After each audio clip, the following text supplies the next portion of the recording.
Hey, I'm Stan Deaton with the Georgia Historical Society, and I wanted to take a few minutes this week and share with you a book that I'm reading. And I thought about this because of the times in which we're living right now. The coronavirus has stopped our modern society dead in its tracks. It has stopped all the major sports associations and leagues. They're not playing now. Today was supposed to be the beginning of the Major League Baseball season. That isn't happening. I'm sure where you are, you may be sheltering in place like we are here in Georgia. We're not supposed to go out except for essentials. It made me think about a book that I bought many years ago that seemed very apropos for the times in which we're living. I thought, well, this is going to be an interesting book.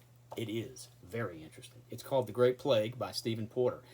And it is specifically about the Black Death that struck Europe in the 14th century and London in 1665 and 1666. Absolutely devastating. And there's nothing that we're going through right now that these folks didn't go through centuries ago in fighting the Black Death. The Black Death came out of Asia and traveled along the trade routes into Western Europe, carried by fleas on black rats. These rats got on ships. The rats jumped off the ships when they got to urban ports. And of course, urban places in Europe where congregations of populations existed, it just thrived, of course, where there was garbage heaps and people. The fleas bit the people, and it absolutely devastated the population. An estimated 75 to 200 million people in Western Europe died from the Black Death between 1347 and 1351.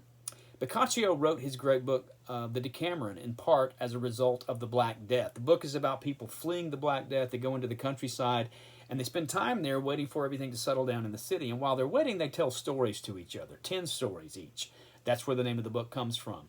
And Boccaccio said there were really four general responses to the Black Death. And see if this sounds familiar to you. One response was complete isolation. People were scared, they didn't know what was going to happen, and they isolated themselves in their homes and virtually came out not at all for any reason. One group simply ran away, fled into the countryside, trying to get away from it. In some ways, in a way that we really can't do now because we're too interlocked and interconnected in our society. A third way was kind of a middle ground, kind of what we're all trying to do now. We're trying to somehow go about our lives in some way that seems normal, but we're trying to keep our distance from each other just like they did, stay away from people who might be infected. The fourth way is also, I think, sadly familiar to us. We've seen it and heard about it, a very cavalier attitude. This ain't going to bother me a bit. I'm going to continue to eat, drink, and be merry. People went into taverns. People continued to congregate in large groups and do things that they shouldn't have done in large groups, and the result was complete devastation. Now, this thing stopped trade in its tracks. Whole cities shut down. Agricultural fairs shut down. People didn't congregate for weddings or funerals or fairs or theaters or anything, much as we are not doing. Everything just stopped. And as I said, the population of Europe was devastated. 30 to 60% of Europe's population completely disappeared, and it took over 200 years for Europe to return to the numbers it had in 1347. The Black Plague hit London again in 1665-66. Not as bad this time, but still bad.